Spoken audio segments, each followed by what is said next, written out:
Professor बचन शुरू करो। क्या बोलते हैं जनता, ये मेरा एपिसोड नंबर 6 है C++ टूर का। अभी देखो यहाँ पर मैंने एपिसोड नंबर 5 में क्या बताया था, टोकन के बारे में बताया था और इसका एक सब पार्ट बताया था कीवर्ड्स करके। अब यहाँ पर मैं इसका एक और टॉपिक है जिसका नाम है आइडेंटिफायर्स। तो इसको जल्दी जल्दी निपटा देते। देखो आइडेंटिफायर्स होता क्या, पहले ही समझते। आइडेंटिफायर्स में नाम नहीं पता चलता आइडेंटिफाई, भाई किसी को आइडेंटिफाई करना, भाई किसी को बोलते ना पहचानना। तो आइडेंटिफायर्स भी बेसिकली वही काम करता है कि किसी को नाम देता है, किसी की पहचान बताता है।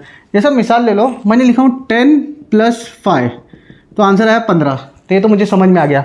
अभी हम लोग 10वीं 9वीं 8वीं में पहले पढ़ते थे कि इफ़ x = 1 ऐसा पढ़ते थे, y = 2, तो फाइंड x + y। अगर ऐसा लिखा है तो देखो 1 किसके अंदर जा रहा है, x के अंदर जा रहा है, 2 किसके अंदर जा रहा है, y के अंदर जा रहा है। अगर मैं इन दोनों को जोड़ूंगा तो मेरा क्या बन जाएगा, एग्जांपल ले लो 1 + 2 = 3। तो मैं यहाँ बोल सकता हूँ भाई मैं 1 को ना x से आइडेंटिफाई करवा रहा हूँ। मतलब मैं जहाँ जहाँ x लिख रहा हूँ वहाँ पे 1 आ रहा है, और मैं जहाँ जहाँ y लिख रहा हूँ वहाँ पे क्या आ रहा है, 2 आ रहा है। तो इसी को बोलते हैं आइडेंटिफाइंग।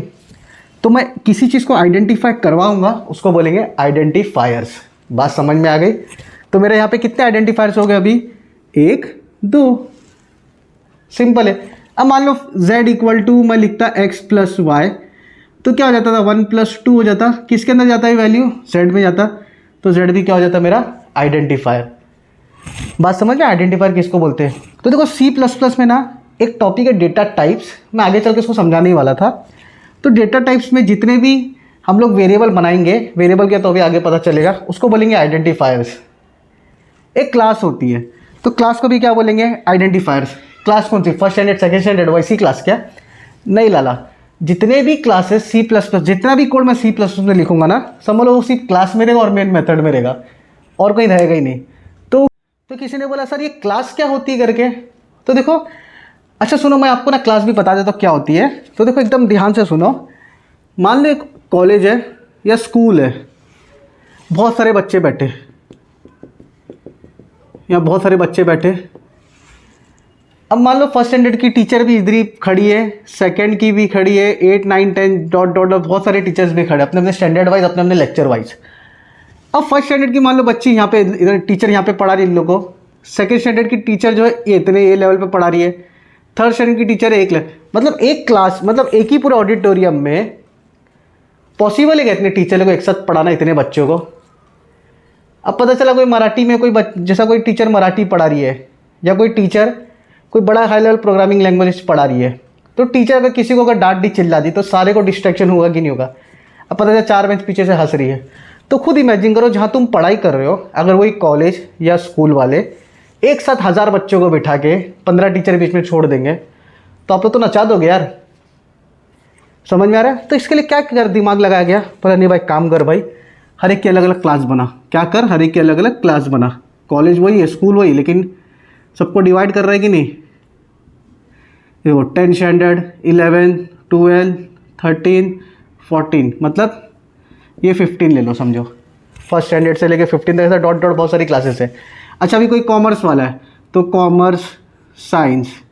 अच्छा अभी क्या होगा इसमें, बेनिफिट क्या होगा भाई क्लास बनने से, यहाँ पे एक टीचर चले गई, यहाँ पे एक टीचर चले गई, यहाँ पे एक टीचर चले गई, सारे टीचर्स अपने अपने क्लास में चले गए। तो क्या ये क्लास की पढ़ाई का ये क्लास से कोई कनेक्शन होगा, नहीं होगा। मतलब 15वीं की पढ़ाई का 10 से नहीं होगा, 11वीं की पढ़ाई का 14 से नहीं हो रहा है, तो ये बेटर हो जाएगा ना सारे टीचर्स को काम करने के लिए।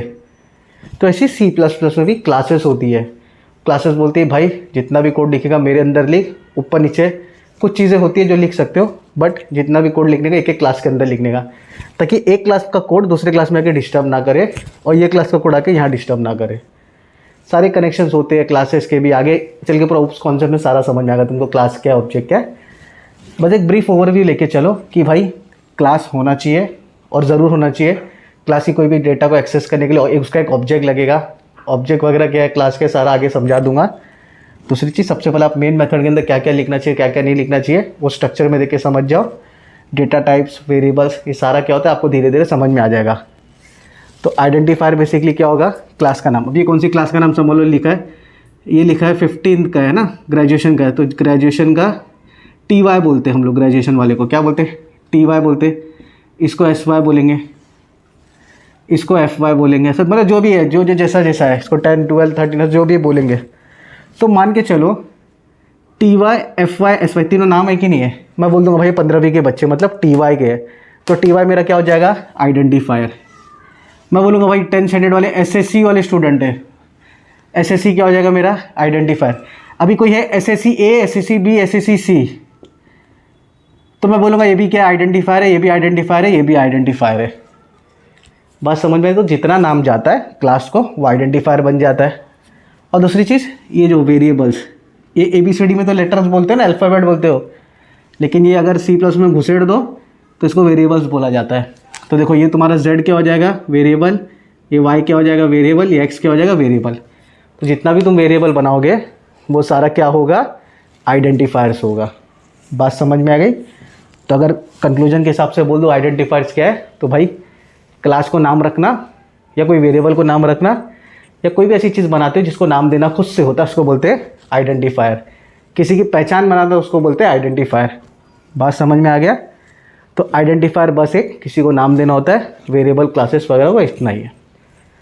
अब आगे चल के मैं आपको थर्ड टॉपिक कांस्टेंट क्या होता है वो भी बता दूंगा, और जो कांस्टेंट जब मैं बताऊंगा उसी में आपको पूरा डेटा टाइप समझाने वाला हूँ कि डेटा टाइप होता क्या करके, मतलब कांस्टेंट के अंदर ही आपको समझ में आएगा। ठीक है, तो देखो पूरा कंप्लीट डेटा टाइप नहीं बताऊंगा, सिर्फ डेटा टाइप के रिलेटेड थोड़ा बहुत बताऊंगा। कंप्लीट डेटा टाइप का मैं आगे पूरा सीरीज़ बनाऊंगा, 4-5 एपिसोड, 2-3 एपिसोड तो मुझे उसमें जाएगा। तो फिलहाल आप इसको समझ लो, आइडेंटिफाई मतलब किसी को नाम देना होता है, बस इतना दिमाग में रख लो। बाकी तो देखो कुछ डाउट रहेगा तो फटफट मुझे अपडेट कर देना, और चैनल को लाइक करो, शेयर करो, सब्सक्राइब करो। ऐसा बोलने की ज़रूरत नहीं पड़नी चाहिए यार, थोड़ी तो मोहब्बत रखो।